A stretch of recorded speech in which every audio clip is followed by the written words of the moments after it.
Barats, parang mga season 10, season 11. Parang dinadala tayo ng Aurora at ng Team Liquid Philippines sa ibang mundo eh. Lalim nga ng baon eh, no? Pero alam mo, tiwala ako dito sa strategy ng Aurora.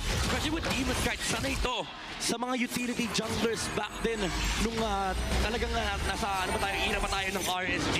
And sila din naman yung nilight yung magkasama noon. And nakitagandaan dito is medyo kaya talaga nila in terms of matchup ng mga heroes dito ng PLPH. Meron silang surefire way of actually taking objectives. It's just a matter of actually executing it. That's true. And yung Barats na ito, nakakamiss din makita dahil ang daming mga magagandang plays mula sa Detona's welcome na ang maganda nating hindi nakikita. And with the tank junglers na nagbabalik ngayon, it's just a matter of time na nagbalik nga itong Barats na to kasi nakita na natin si Baksha, si Fred rin ay bumalik na rin. Yung Akay nga ay 3 beses mahigit na natin nakita. Who would thought Grand Finals malalabas ang Barats? Isipin mo yun, talagang nasubukan ng Aurora kung gaano ba kalalim ang kanilang paghahanda against Team Liquid Philippines.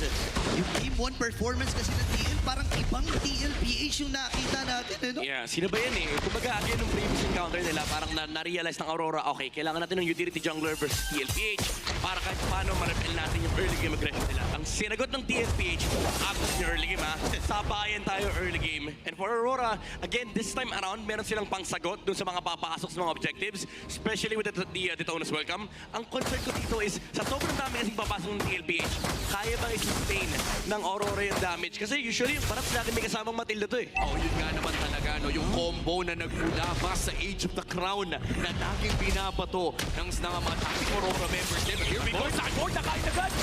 Ay, naku na dodge! Nadadya tayo dito na welcome pero si Demon kahit ang nagwagi doon sa pagong.